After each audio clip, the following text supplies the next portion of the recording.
Shalom kekasih-kekasih Tuhan. Renungan pada hari ini berjudul Teguran. Sebelum kita mendengarkan renungan pada saat ini, marilah kita mengawalinya dengan berdoa. Bapa, di dalam nama Tuhan Yesus Kristus ya Roh Kudus, kami tahu firman-Mu itulah yang membimbing kami dalam jalan-jalan-Mu agar kami tidak tersesat.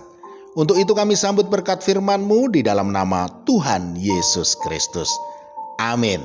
Firman Tuhan pada saat ini terambil dari Ibrani 12 ayat 5 dan 6. Dan sudah lupakah kamu akan nasihat yang berbicara kepada kamu seperti kepada anak-anak? Hai anakku, janganlah anggap enteng didikan Tuhan, dan janganlah putus asa apabila engkau diperingatkannya, karena Tuhan mengajar orang yang dikasihinya, dan ia menyesah orang yang diakuinya sebagai anak. Kekasih-kekasih Tuhan, dahulu waktu kecil saya suka marah bila sedang melakukan kesenangan lalu ditegur oleh ibu saya. Contohnya, selesai sekolah saya tidak langsung pulang, tetapi bermain dan mandi di sungai bersama teman-teman sampai menjelang senja. Setelah sampai di rumah, saya ditegur oleh ibu karena saya tidak makan siang, karena itu bisa membuat saya sakit. Dengan tidak segera pulang, hal itu juga membuat ibu menjadi cemas. Namun, teguran ibu saya ini tidak bisa saya terima. Saya marah. Saya merasa hidup dikekang ibu. Ini tidak boleh, itu tidak boleh, bermain tidak boleh, dan lain sebagainya. Padahal maksud ibu saya itu baik. Boleh bermain, tidak dilarang.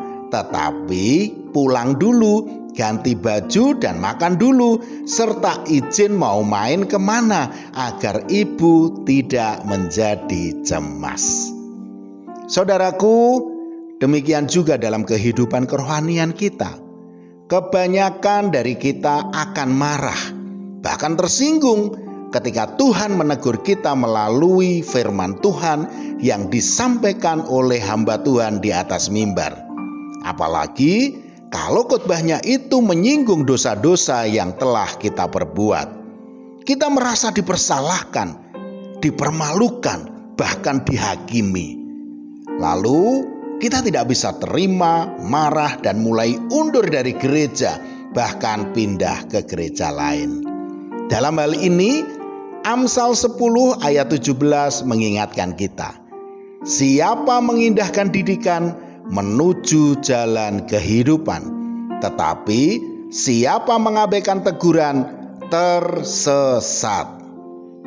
Kalau Tuhan menegur kita, bersyukurlah saudaraku, sebab Tuhan sangat mengasihi kita yang adalah anak-anaknya.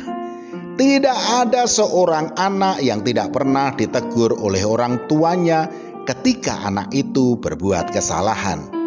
Seperti halnya ibu saya yang memberi teguran karena tidak ingin saya sebagai anaknya sakit dan terjadi sesuatu hal yang tidak diinginkan. Demikian juga Tuhan kita. Tuhan menegur kita sebab kita ini adalah anaknya, dan Tuhan tidak ingin kita tersesat dan menyimpang dari jalan-jalannya. Sebab menyimpang dari jalan Tuhan berarti berjalan menuju kehancuran dan kebinasaan. Amsal 1 ayat 23 mengatakan, berpalinglah kamu kepada teguranku, sesungguhnya aku hendak mencurahkan isi hatiku kepadamu dan memberitahukan perkataanku kepadamu. Teguran itu membawa kebaikan. Untuk itu, perlu ada kerendahan hati untuk bisa menerima dan memperbaikinya. Jangan seperti bangsa Israel yang malah tegar tengkuk dan akhirnya dibawa oleh Tuhan mutar-mutar berjalan 40 tahun di padang gurun. Namun Ayub memaknai teguran Tuhan itu sebagai suatu kebahagiaan. Sebab Tuhan ingin kita anak-anaknya senantiasa ada di dalam Tuhan untuk menikmati segala kelimpahan berkat berikutnya. Ayub 5 ayat 17 mengatakan, sesungguhnya berbahagialah manusia yang ditegur Allah, sebab itu janganlah engkau menolak didikan yang maha kuasa. Amin. Mari kita berdoa. Bapa, di dalam nama Tuhan Yesus Kristus, ya Roh Kudus, kami bersuka kalau kami engkau tegur ya Tuhan, sebab teguran-Mu itu memulihkan kami dan membawa kami kembali mendekat kepadamu, dan kami boleh tinggal di dalam-Mu. Dalam nama Tuhan Yesus Kristus, amin. Selamat beraktivitas dan tetap semangat. Tuhan Yesus Kristus memberkati.